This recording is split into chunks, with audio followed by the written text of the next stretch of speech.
아주 오래전부터 시작된 방직의 역사. 우리 선조들은 실을 자아 직물을 짰고 의복을 지어 입었다.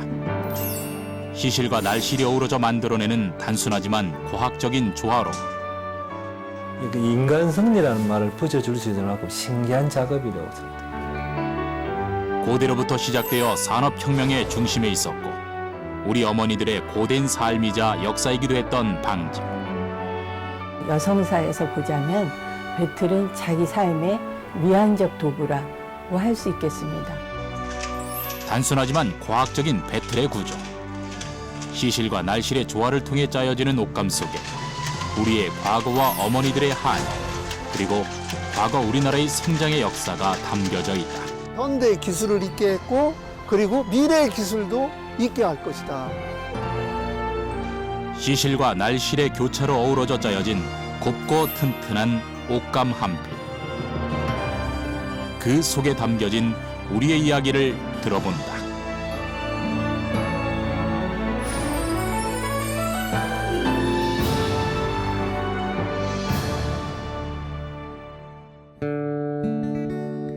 경상북도 상주에 위치한 한 직물 공장. 재직기가 엄청난 속도로 직물을 짜고 있다. 반복적인 빠른 움직임 속에서 느껴지는 우리 섬유 산업의 성장과 역사.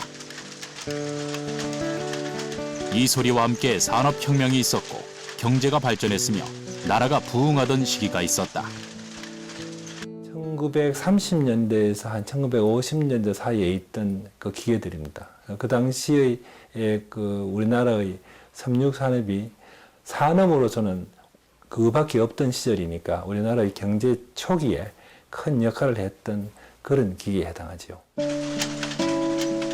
보통 재직기라고 부르는 방직기계. 직물을 짜는 기계를 재직기라고 하는데 경사를 공급하고 위사를 한 올 한 올씩 넣을 수 있는 장치가 자동으로 되어 있는 기계를 말한다. 단지 실만을 사용해서 풀이나 접착제를 사용하지 않고도 서로서로 효율적으로 엮인 안정된 구조의 천을 만들어내는 것이다. 날줄과 시실이 조화롭게 엮여 만들어진 빛나는 천. 우리는 이 천으로 옷을 만들었다. 그렇다면 인류는 언제부터 이렇게 천을 짜 옷을 지어 입는 방법을 알게 된 것일까? 경기도 용인에 위치한 단국대학교 석주선 기념박물관. 이곳에서는 신석기 시대 때부터 전해진 다양한 유물들을 찾아볼 수 있다.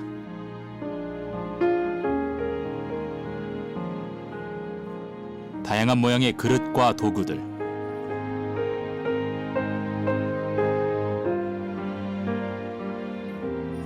여러 가지의 유물들 속에서 유독 눈길을 끄는 건 바로 이 작은 구멍이 뚫린 동그란 돌. 바로 최초의 방직기구인 가락바퀴다.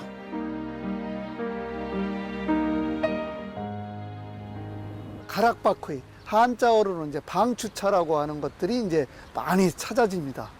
그걸로 이제 이렇게 실을 잡기 위해서 나무에 껴서 이렇게 돌리면 이 가락바퀴가 동그랗기 때문에 그게 요즘에 그 회전력을 고르게 해주는 플라이 휠 역할을 이제 하게 되면서 이 실을 잡는데 실의 굵기가 일정한 굵기로 길게 이제 뽑아낼 수가 있죠. 방추차라고도 불리는 가락바퀴는 신석기 때부터 사용되는 것으로 짧은 서미의 경우 서미를 길게 이으며 뒷꼬임을 주어 실을 만들고 긴 서미의 경우 꼬임만을 주어 실을 만드는 방적구의 가장 원시적인 형태다. 가락바퀴가 움직이는 방식은 단순하지만 매우 과학적이다. 가락바퀴 사이에 나무를 꼽은 후 밑에 날실들을 연결한다. 가락바퀴는 돌이기 때문에 회전력을 충분히 얻을 수 있고 날실들이 서로 꼬이고 감기면서 온전한 실의 형태를 갖추게 되는 것이다. 신석기부터 존재했던 방적기구.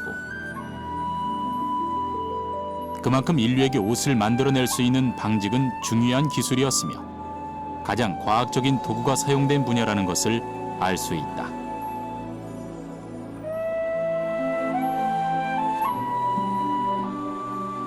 삼국지 동이전 마한조에 이르면 그 백성은 토착 생활을 하고 곡식을 심으며 누에치기와 뽕나무 가꿀 줄을 알고 길쌈하여 옷감을 만들었다는 기록으로 보아 아주 오래전부터 선조들의 일상 속에 옷감을 만드는 기술이 있었다는 것을 알 수 있다. 이런 기록은 여러 곳에서 발견되는데 고구려의 한 고분에서 배틀로 직무를 짜고 있는 직녀 그림을 찾아볼 수 있다. 실을 자아내는 기구 물레. 나무로 된 여러 개의 살을 끈으로 얽어 보통 각진 둘레를 만들고 가운데에 굴대를 박아 손잡이로 돌려가며 실을 자아낸다.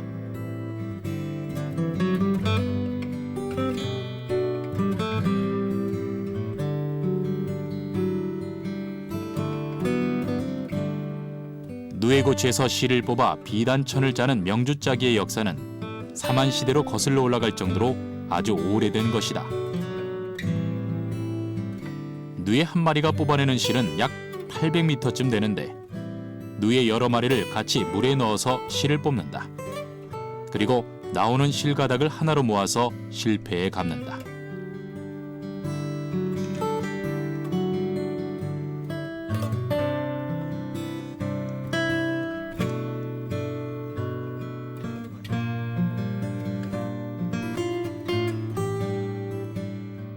물레를 이용해 뽑아내는 명주실들, 한 올 한 올 엉키지 않게 실패에 감는 것이다. 누에 고치에서 그 실을 여러 가닥을 뽑아서 한 가닥의 실로 만드는 과정입니다.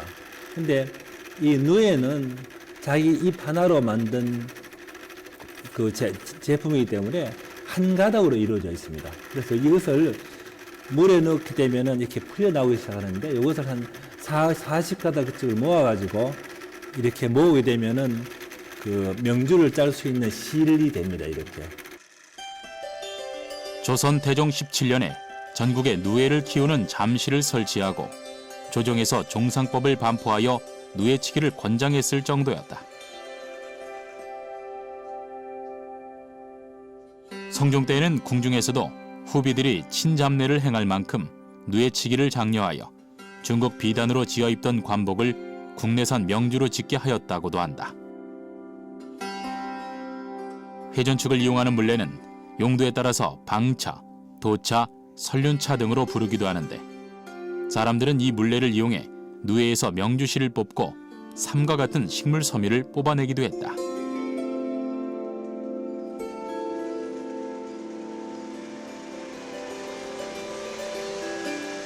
이렇게 모아진 실들은 다시 도투마리에서 실을 풀어내는데 이 과정을 담당하는 것이 바로 해사기라고 불리는 기계다. 해사기를 통해 풀어낸 실들이 실패로 감겨드는 기술은 좀 더 발전된 현대적인 방직 기술이다.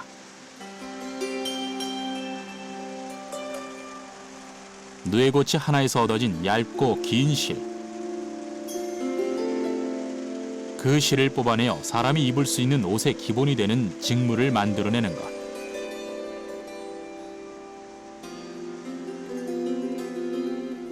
방직 기술의 발전은 이처럼 인류의 산업 발전과 그 궤적을 함께했다.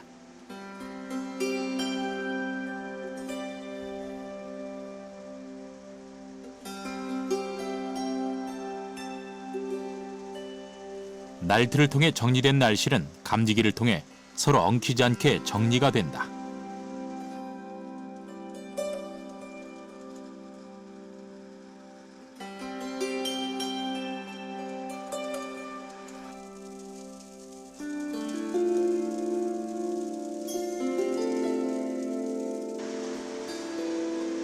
그리고 이 실들은 정경장치로 이동하게 된다.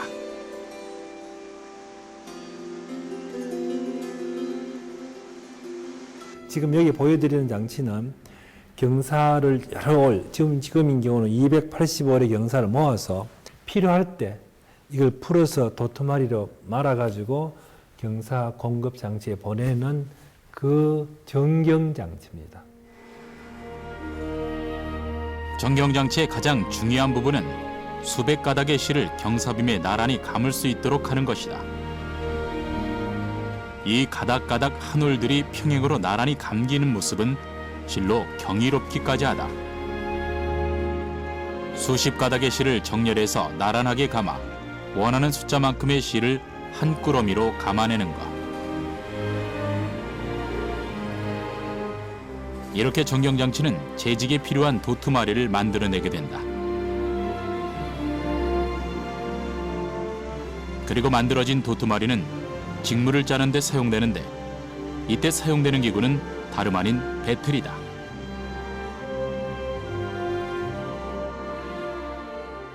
우리나라 전통 배틀, 그는 직물을 짤 수 있는 틀이 남아있는 것이 지금 현재 남아있는 배틀입니다. 우리 풍속화에도 많이 보이고 조선시대에 이제부터 그 이전 훨씬 삼국시대부터 전해져 왔다고 우리가 볼 수 있는데, 어머니는 물레를 돌려 실을 잣고 아버지는 돗자리를 짜고 아들은 글을 읽는 모습이 실감나게 그려져 있는 18세기 화가 김홍도와 김득신의 그림. 자리짜기에서도 배틀을 이용한 기록을 살펴볼 수 있을 정도로 배틀은 친숙한 도구였다. 배틀은 과거 모든 아녀자가 다룰 줄 알고 쉽게 사용했을 정도였다고 하는데 오늘날 농촌에서 사용되는 경사형 직조기, 즉 배틀은 이미 삼국시대부터 사용되었다.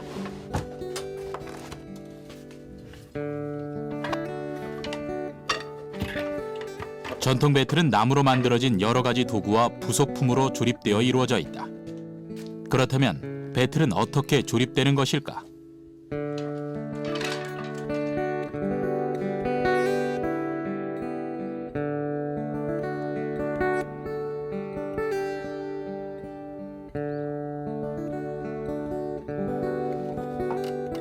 먼저 배틀의 몸통이 되는 배틀 다리를 세우는데 이 다리의 전후방에는 기둥이 박혀 있고 중앙부에 한 쌍의 배틀 다리가 연결되어 있다. 그리고 배틀의 앞기둥에 원형의 용두머리를 끼워 중심을 잡는다. 용두머리의 양쪽 끝에 배를 짜는 사람 쪽으로 뻗은 막대기 2개를 끼우는데 이것은 눈썹대라고 하고 눈썹대의 끝부분 눈썹질이 연결되는 눈썹놀이를 맞춘다. 다음으로는 용두머리 중앙 뒤쪽과 아래를 내려뜨려 배틀신과 끈을 연결시키는 신나무와 쇳꼬리를 연결한다. 실을 잡는 직녀가 오른발에 신는 외짝신과 연결되는 것이다.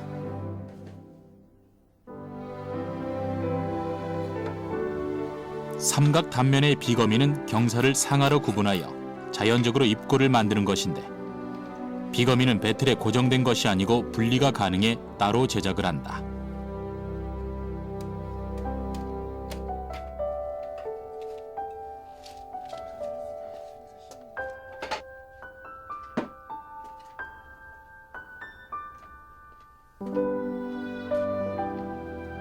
비거미를 고정시킨 후 눈썹놀이에 눈썹끈을 연결하고 그 눈썹끈에 잉앗대를 연결하여 직물을 짤 수 있는 배틀을 조립해낸다.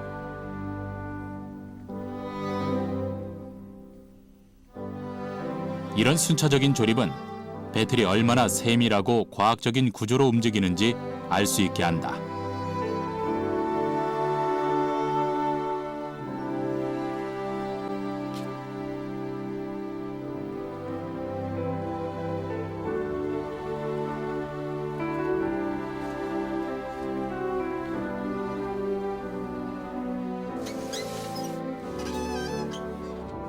배를 짜는 사람이 앉을 계에 올라 허리에 부티를 두르고 배틀신을 신은 오른발을 끌면 그 동력으로 시실과 날실이 엮어내는 움직임이 시작되는 것이다.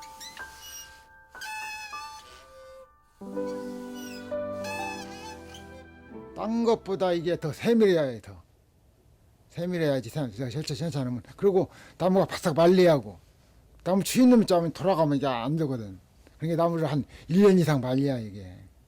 그러니까 그거 써보는 사람들 나무 사다 1년 말리려면 그 나갈지 안 나갈지도 몰라서 못 하다 말리지. 1년 동안 말리려면. 그래서 함부로 못하고. 우리에게 친숙한 기구 배틀. 이 배틀을 통해 짜여진 직물마다 선조들의 오랜 방직의 역사가 그 나뭇결에 새겨져 있는 셈이다.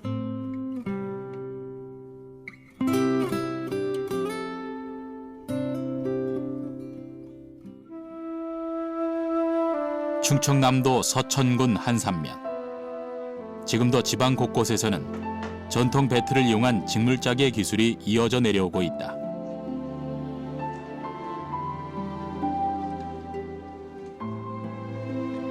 한산 모시짜기 기술 보유자 방현옥 선생은 중요 무형문화재로 선정되어 전통 배틀을 이용한 모시짜기의 기술을 현대에 잇고 있다.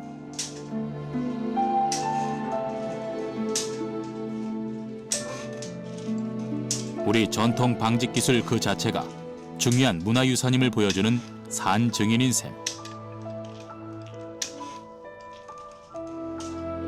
이 전통 배틀은 아주 오래전부터 지금까지 변함없이 동일하게 움직이고 있다.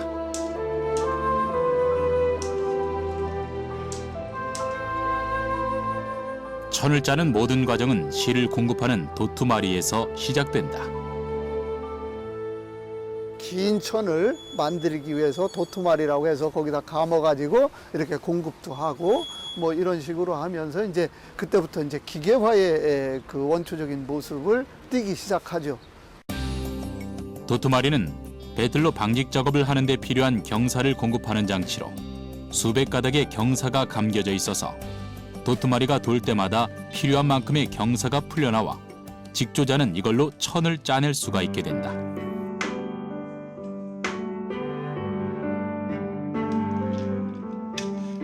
도투마리에서 실이 공급되면 직조자는 배틀을 반복적으로 움직이며 방직 작업을 이어간다.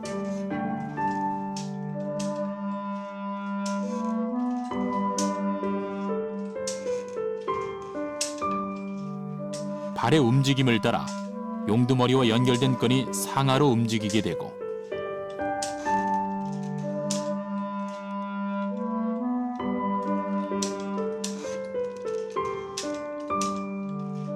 경사 사이로 북은 반복해서 좌에서 우로 또 우에서 좌로 실을 운반한다.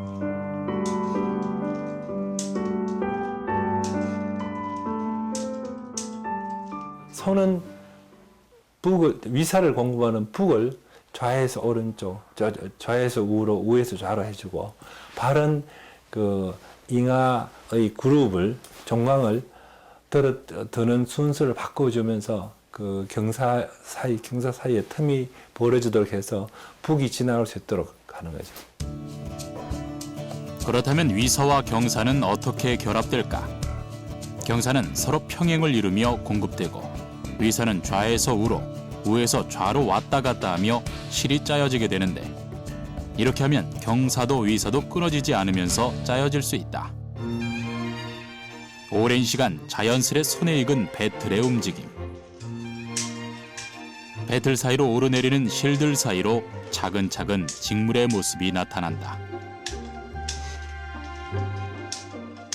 도투마리에다 실을 다 준비하고 그것을 배틀에 올린 이후에 직조자는 그 바닥에 앉아서 그 경사에다가 일일이 잉하실을 걸어서 그 잉하를 만들게 됩니다. 그래서 이제 그것을 이제 가장 원시적인 형태의 잉하죠. 경사들은 잉하를 통과하게 되어 있는데 잉하의 간격이 고정되어 있듯이 경사들도 잉하에 고정됨으로써 서로 간격을 유지하고 서로 엉키지 않게 제 위치에서 위서와 결합될 수 있게 하는 것이다.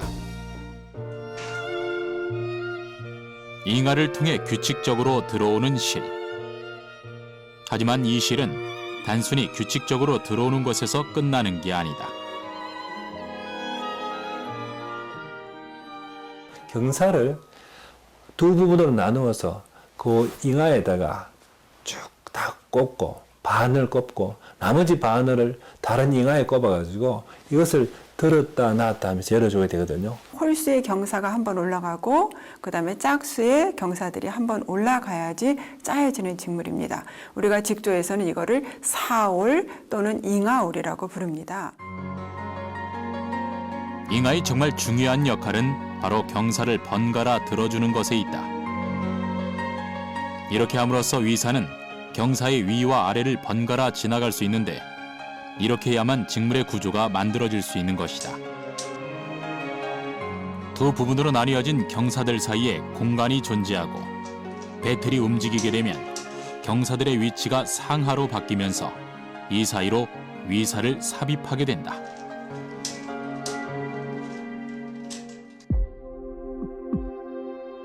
단종강은 잉하의 일부만 들어올리는 방식으로 경사의 반은 제 위치에 있고 나머지 반만 들어올리는 방식을 취한다.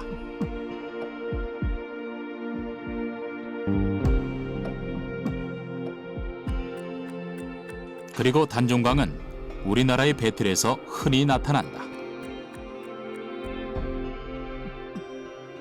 우리나라 배틀의 특징은 단종강입니다. 잉하가 하나이고 아까 말씀드렸듯이 비거미가 뒤에 들어가서 홀수, 짝수를 들어 올리는 형태인데 지금은 잉하를 두 개를 갖추었기 때문에 다르게 뒤에 비거미가 필요 없이 두 개의 종강으로 평조직을 짤 수 있는 구조가 변화되었죠. 종강이 어떻게 움직이고 그 원리가 무엇인지 알아보기 위해 섬유예술가의 수업을 찾아가 봤다.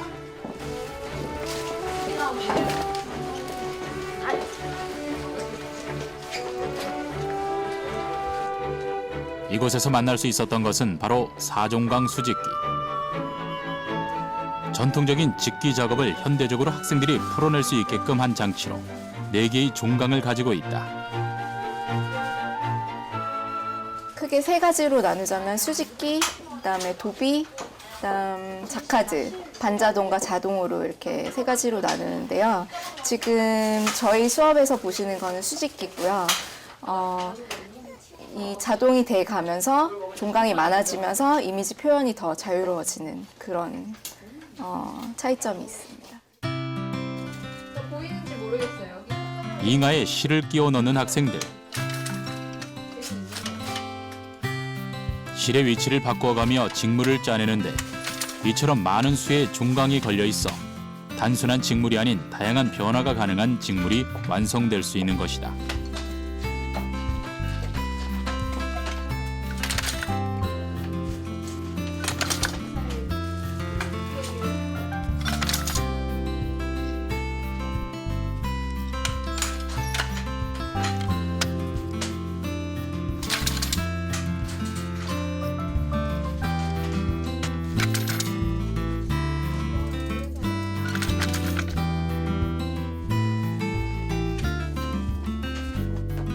사종강 수직기로 만들어진 직물들은 이처럼 다양한 패턴과 무늬를 가지며 여러 가지 이미지를 표현해낼 수 있게 되는 것이다.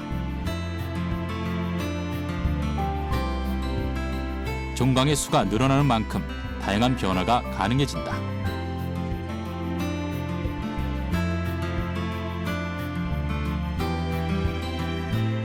그렇다면 직물은 어떤 방식으로 짜여지고 그 특성은 어떻게 달라지는 것일까?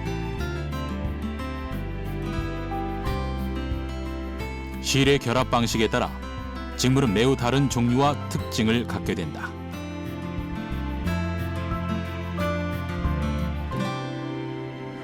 조직에 여러 가지 종류가 있는데 그 평직, 주자직, 능직을 가장 많이 쓴다 해서 3대 조직이라고 하는데 주자직은 시실과 날실이 4올 이상 길게 떠 있어 부드럽지만 내구력이 약하고 능직은 일완전 조직을 형성해 밀도가 조밀하다. 평직은 시실과 날실이 한 올씩 교차된 가장 간단한 조직으로 조직점이 많아 가장 튼튼하고 실용적이다.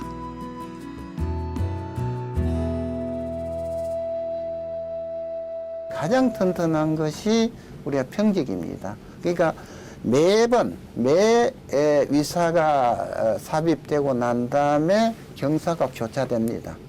굉장히 튼튼하고 원하는 만큼 강하게도 짤 수 있고 또 내가 옷을 좀 바람이 통하게 하고 싶다면 그 원하는 만큼 느슨하게도 할 수 있는 그런 베리에이션을 줄 수 있는 직물에 해당하죠. 단순하지만 튼튼하고 강하지만 변형이 가능해 유연한 직물. 평직의 이미지는 우리 선조들의 분위기와도 닮아 있다. 배틀의 주요 부속품인 북은 배를 짤 때 날실 사이를 오가며 시실을 넣어 직물을 짜는 배 모양의 나무통이다. 제집기의 제일 중요한 부품 중에 하나인데, 북이라는 것은 경사는 도투마리에서 경사beam에서 공급되게 줄을 세워져 있는데 위사를 넣어야 됩니다. 이제 계구가 경사가 열려서 계구가 되었을 때 시실을 담아서 그 운반하는 도구가 바로 북이라고 할 수 있는데, 그 북은 삼배, 모시, 명주의 북이 다 다릅니다. 그래서 이제 거친 직물일수록 북이 크고 거대하고, 아주 고운 명주일수록 북이 아주 작은 형태를 가지고 있죠. 유선형인 북의 구조는 매우 과학적이다. 북의 모양은 양쪽 다 똑같은데 오른쪽에서 왼쪽으로 위사를 삽입시켜 주기도 하고 왼쪽에서 오른쪽으로 삽입하기도 한다. 때문에 양쪽의 모양이 똑같고 유선형으로 뾰족하게 해서 공기 저항을 적게 받아 빠른 움직임이 가능하게 만들어져 있다.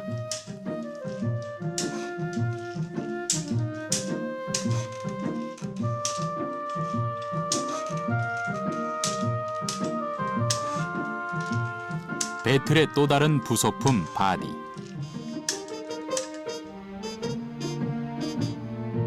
바디는 배틀에서 경사를 고르게 만들고 위사를 쳐서 직물을 짜는 기구다.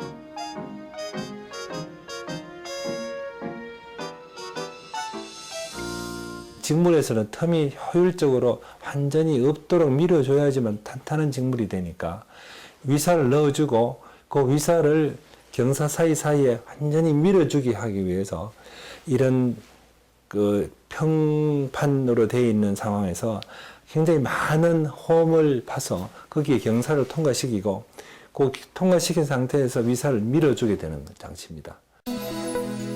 위사와 경사가 결합하면 필연적으로 위사들의 간격이 생기는데 바디가 경사를 따라 위사들을 밀어주면 위사들이 보다 짜임새 있게 모이면서 직물의 조직이 보다 균일하고 좋아지게 되는 것이다.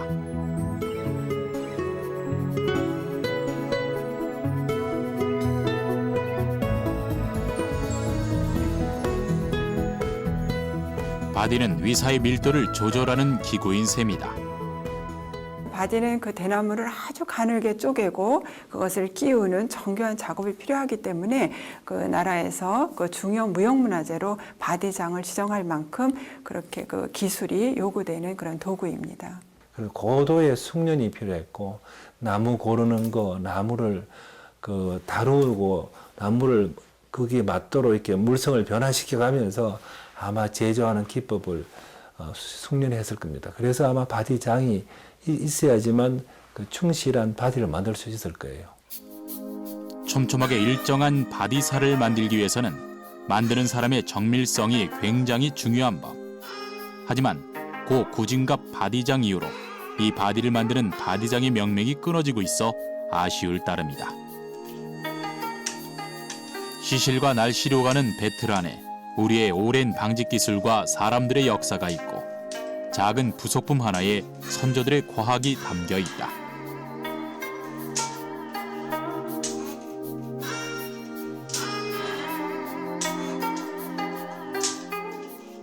종강, 경사, 도트마리, 그리고 이 천 감기는 거, 북, 이 시스템은 굉장히 그 기술의 그 엔티티만 모아가지고 아주 심플하게 만들어서면서 작업이 되어 있고 그래 짠 물질이 수천 년 동안 사람들을 보온시켜 왔으니까 자체가 그 경이로운 하는 작품이죠.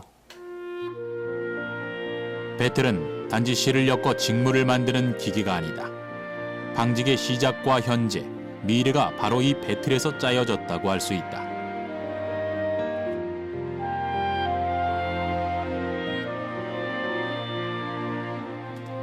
우리의 어머니들은 이 배틀로 실을 엮고 옷을 만들어 가족에게 입혔고 밤새워 배틀로 작업하며 돈을 벌고 생계를 꾸렸으며 세월을 보냈다.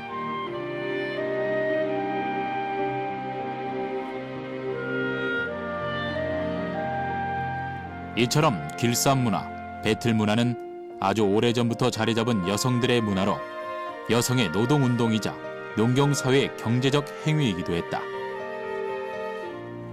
힘의 강도가 낮으니까 그 여성들이 할 수 있었고, 그리고 여성들이 또 꾸준하게 했던 지구력이 있어서 여성들이 맡아 했겠지만은, 남자가 하기에는 남자는 힘이 남아서 그 배틀하고 있을 동안에 차라리 농사 짓는 것이 훨씬 더 효율적이었을 거거든요.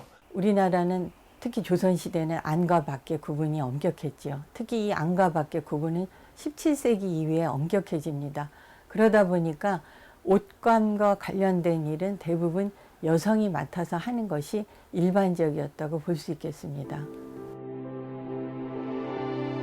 과거 우리 어머니들의 노동력을 기반으로 만들어진 배틀 문화는 여성 특유의 문화였기에 섬세했고 인내를 요구하는 작업이었으며 한없는 기다림이 필요한 희생의 작업이기도 했다. 물레를 사용해서 실을 만들고 또 직물을 짜는 과정이 대단히 정교한 작업이다 보니까 그 여성들이 많이 했을 것으로 짐작이 되고, 여자들한테 맞게 그 작업이 자꾸 진화된 것 같아요. 그리고 또 하나는 옛날에는 그 실을 삼배 같은 것도 이렇게 삼배 나머서 올을 뜯었거든요. 근데 이 올 뜯는 이런 기술은 여자들이 훨씬 섬세하게 잘 하시는 것 같고, 또 이렇게 그걸 다 일일이 이어야 돼요. 그래서 그 힘이 들어가는 강도는 작은데 그 해야 될 일은 무척 많지요. 고단했던 여자의 일생, 아이를 키우고 집안일을 하고 밤 시간엔 가족을 위한 옷감을 짜던 아낙들. 그들에겐 한탄을 들어주고 자기 위안을 해주던 배틀이 인생의 동무와도 같았을 것이다.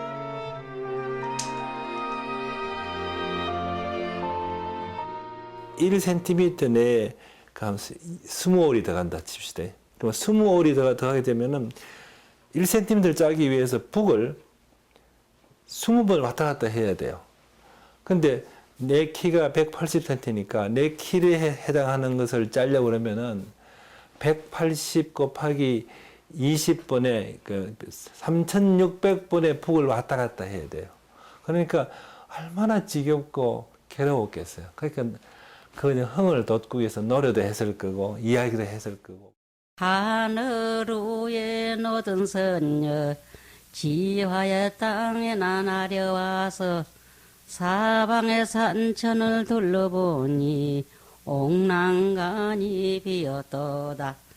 이 산에 저 산에 이렇게 배틀을 걸고 길쌈을 하던 여성들이 삶의 고충을, 인생의 희노애락을 노래하던 것이 지금은 약 120편의 배틀 노래로 남겨졌다.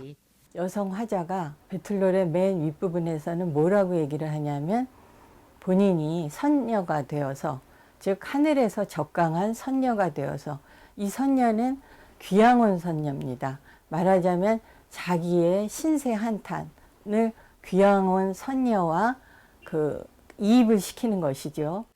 앞집에라 김선비야 뒷집에라 이선비야 우리는 곧 오시던가 오시기는 오시지만 칠성판에 오십디다. 아이고야 답답네 신세야. 되게 이 마지막 부분에서 문학작품의 의미들이 달라집니다. 그 120편 중에서 3분의 1 정도가 칠성판에 실려오는 남편의 모습을 그리고 있고, 나머지 노래들은 시집살이의 고된 서름이라든가 또는 심지어 시집가지 못한 처녀의 서름을 노래하기도 하고, 그런 등등 다양한 여성들의 고뇌와 비애를 표현하고 있다고 보겠습니다.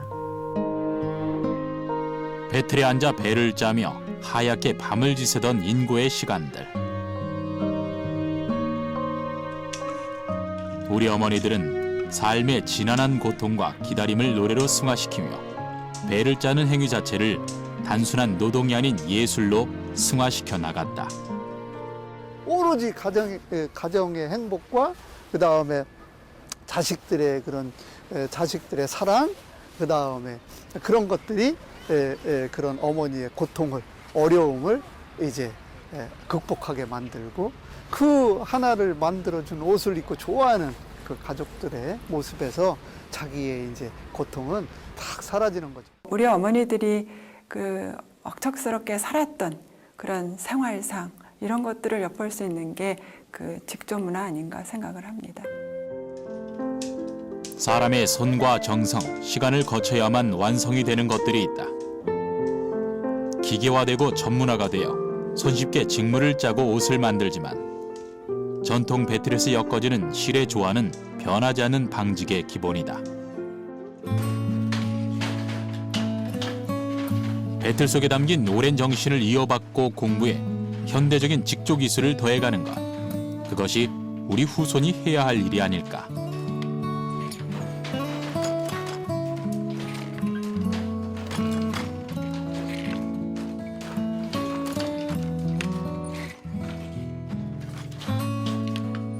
시간이 흘렀지만 전통 배틀의 과학적인 우수성은 변하지 않고 남아 전수되고 있다.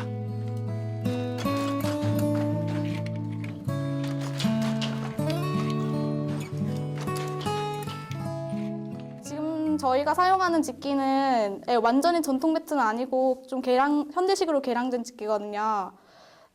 근데 그 전통 배틀 구조를 이렇게 본따서 한 건데 옛날 사람들이 이렇게 그 천의 폭을 일정하게 하기 위해서 이렇게 종강이라고 만들고 바디란 걸 만들고 한 거에 대해서 되게 놀랐고요.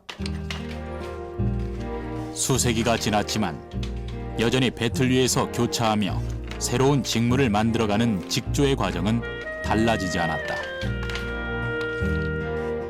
다른 시대에 살고 있어도 누군가를 위해 따뜻한 옷을 짓기 위한 인내와 기다림의 시간은 한결같을 것이다. 전통 기술의 현대적인 감성을 더해가는 것.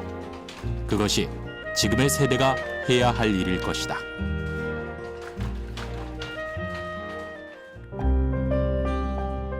전통 직물은 현대 미술에도 많은 영감을 부여하고 있다.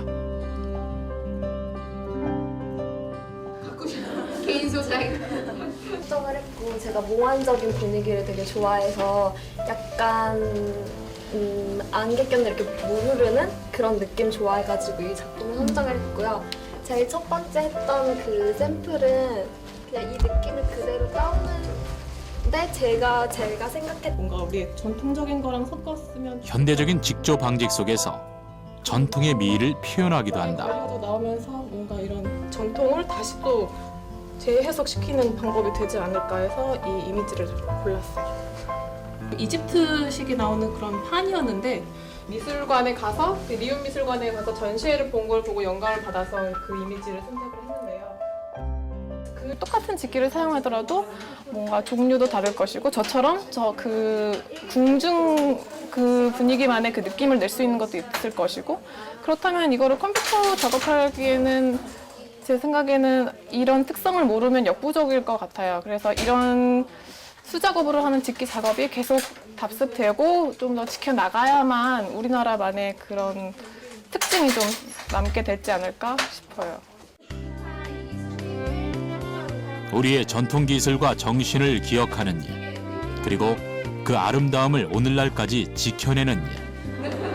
본격적으로 이렇게 고개를 하고 배틀 위에서 이어져 왔던 그 질긴 실의 역사 속에 전통과 미래를 아우르는 우리 방직의 조화로운 내일이 있지 않을까.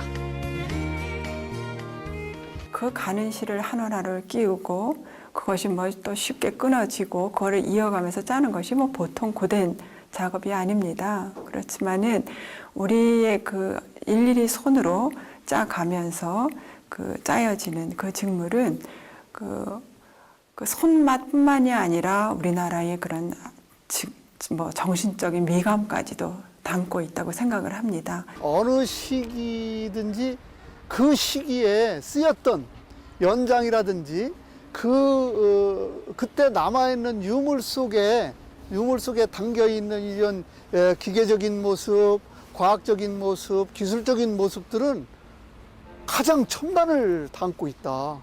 그 시대의 관점에서 봐야죠. 실 하나를 잡아서 우리가 생각하는 그런 구조를 하나하나 만들어가는 것이 자동으로 된다는 사실은 이게 아주 경이롭죠, 사실은. 거기 이제 거다가 이제 아주 그 공학적으로는 뭐 더 빨라지고 하는 그런 면이 있지만 근본적으로 그게 짜진다는 사실, 그거는 참 경이로워요.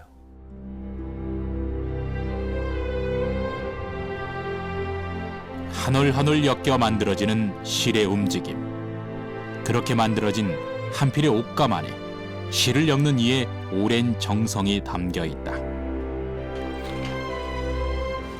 고대로부터 바뀌지 않은 과학적인 방직의 원리는 우리의 과거이자 현재이고 미래가 될 것이다. 그리고 그 경이로운 과정 속에서 우리는 가치 있는 기술을 끊임없이 배워나갈 것이다. 시실과 날실로 엮어지는 방직의 미래, 배틀을 통해 짜여지는 내일의 이야기를 기대해 본다.